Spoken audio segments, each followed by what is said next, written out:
Acknowledge the emotion as a notification for action. Emotions tapping you on the shoulder saying, you got to change something.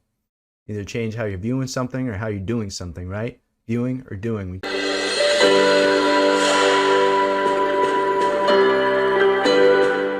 Boom! Here we are. Here we are. Yeah!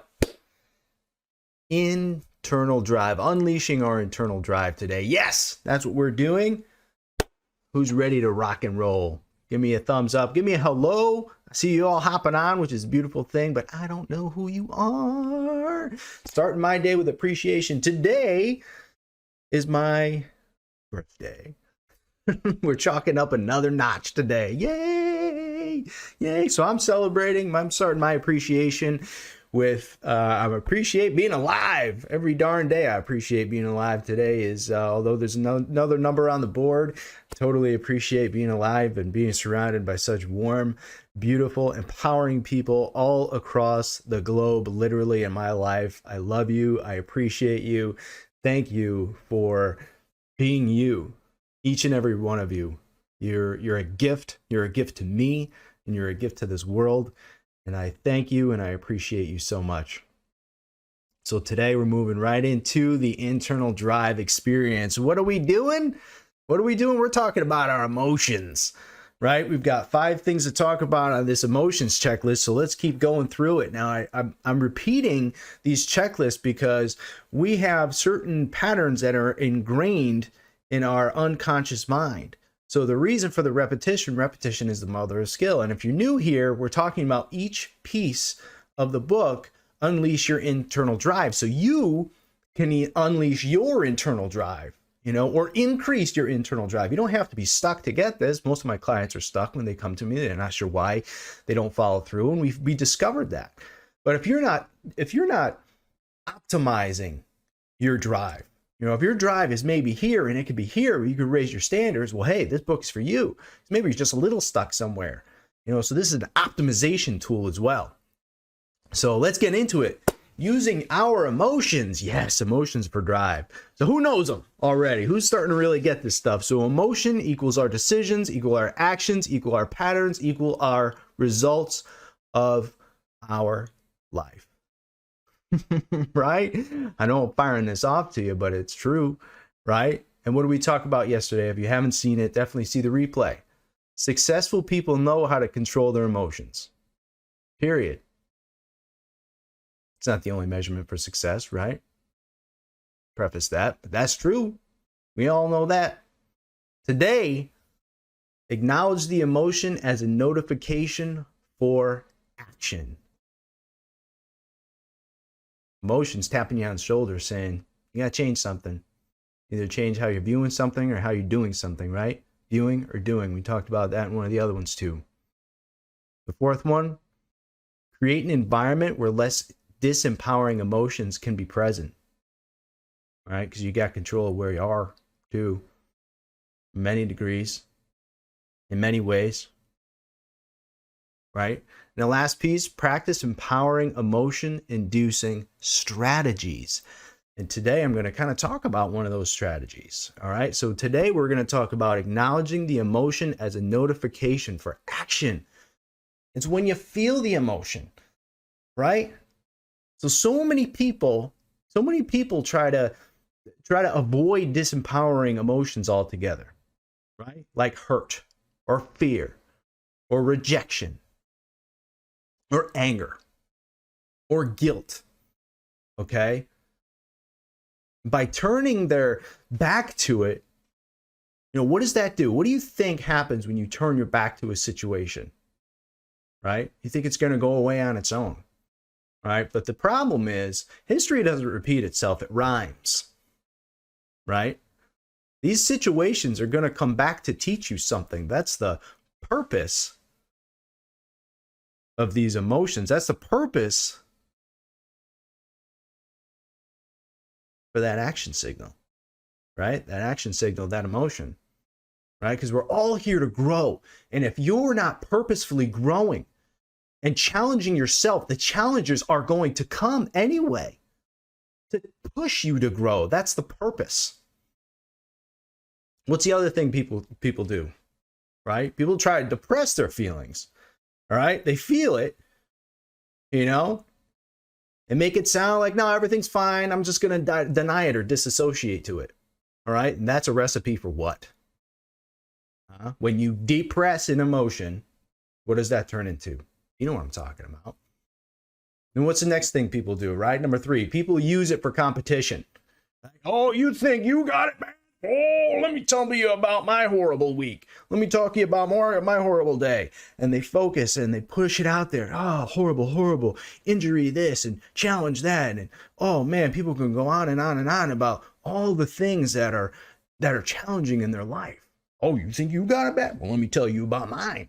It becomes a competition, right? And what's the 4th thing you can do, right? This is the empowering one, so listen up. People can learn from their emotions and utilize them to make progress and change. Like I said earlier, it's there for us to grow. That's the point. And when you focus on that, wow, you can have a beautiful life. Instead of just walking through life, dance through it. Because it's a beautiful life if that's what you decide to focus on. So we need to use these emotions to empower us instead of disempowering us. And you get to choose. And you can start with practice. It's not going to change overnight. Okay, but incrementally it will. I promise you that if you trust this process. It's happened to me and a ton of my clients. You choose to allow yourself these feelings and the vibration and the energy based off of the set of rules that you have, the beliefs that you have, that repetition that's going on your subconscious mind from the repetition of your history, but you're not your history, you're your present because you're a victory story in the making, my friends. And you create these emotions by giving meaning to an event or in a situation or a challenge or whatever is present to you. You have the power to create meaning, whether it's a disempowering meaning or an empowering meaning that is indeed a choice. So try this activity. All right, try to visualize yourself, getting ready to start a physique challenge, right? You've got these physique goals. You want to lose about 10, 20, 30, 50, 60, 100 pounds, right? But you're going into it feeling inadequate. Close your eyes. If you're driving, please don't do that. All right, but do this activity for any goal that you have. This works. If you're going into a goal, close your eyes. If not, watch a replay and do this later. Close your eyes, okay, and feel inadequate going into it.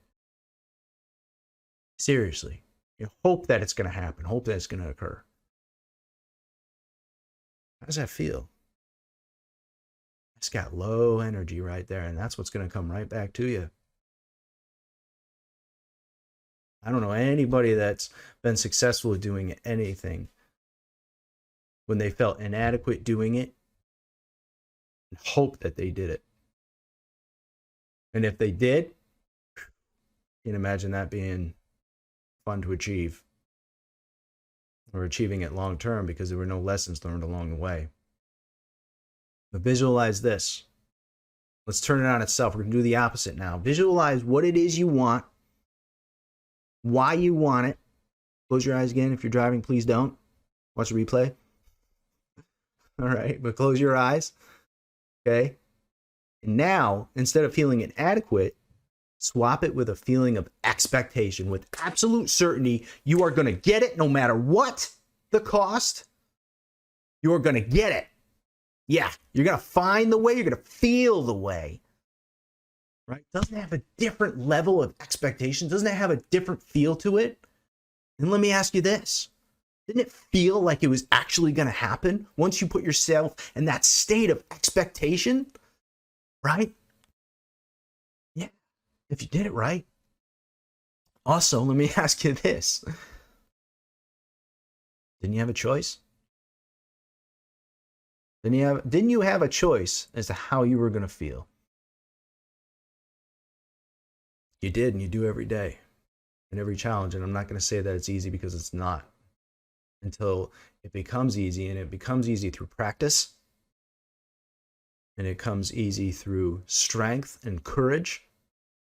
especially when you're first starting out, because it's difficult to make change. I understand that. I know that firsthand. The challenges and the traumas that I grew up with for years, I had to undo.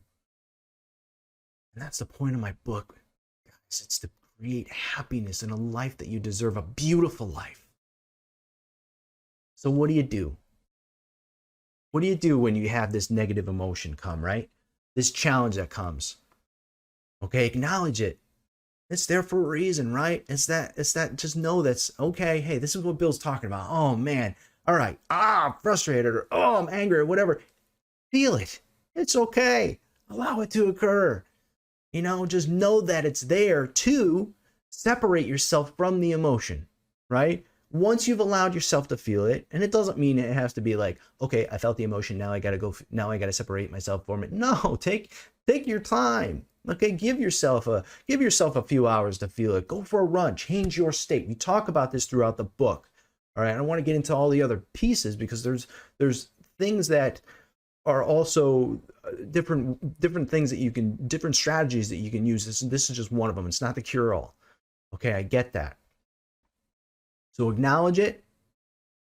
Once it's time and it's ready, you're ready, and not days and days and days and days. That's way too long. Okay, in most cases, separate yourself from the emotion, right? And once you've done that, now this is the powerful one. Ask yourself, how can I use this emotion right now to empower me? How can I take positive, empowering action and give it an empowering meaning? What is it telling me this is life's way of telling me I need to grow, right? What do I need to change? What belief do I need to change? What visually do I need to change? What action do I need to change? Those are the kind of questions that you ask yourself, because you know the disempowering questions that people typically ask themselves. Woe is me, why is this happening? You know, the quality of your life is in direct proportion of the questions that you ask yourself and the things you say to yourself. Next piece, step 4. Once you've created an empowering meaning, explain what it is you want out of that. Articulate that. And next, like we just experienced, make yourself absolutely certain that you can do this, you can handle this, and you are going to get exactly what it is that you want, that you just articulated in step 4. Okay, and you take action immediately. Move, change, do. Even if it's painful, do it anyway. It's there to serve us. I wanted to keep this under 15 minutes. I think I'm at the 15-minute mark. I absolutely love you guys. You know, I'm going to leave you with this. You are the ones. You determine the life that you choose through what you focus on and ultimately feel. You have the power to create your emotions and the results of your life. Anybody can get what they want. It's easy when things are great and going their way. But you can be in a beautiful place, an absolutely beautiful place, when you learn how to get to a beautiful, happy life through the challenges. And this book shows you how to do it. And I'm going to show you how to do it because there is a process. I know the process. Choose wisely, my friends. I love you guys. Leave a comment. Let me know what you think. Share this with your friends. Make motivation go viral. Make feeling happy go viral. Go out there and smile and create empowerment in others. I love you guys. I'll see you later. Bye. Hey, thanks for watching the full video. You made a great choice and empowered yourself some more today. If you'd like more, click the videos right here. They're exactly what you need to see next. And if you're new here, hit subscribe and become a part of the Empower community and tell me what you think about the videos in the comments below. I read all of them and respond daily. Make a comment.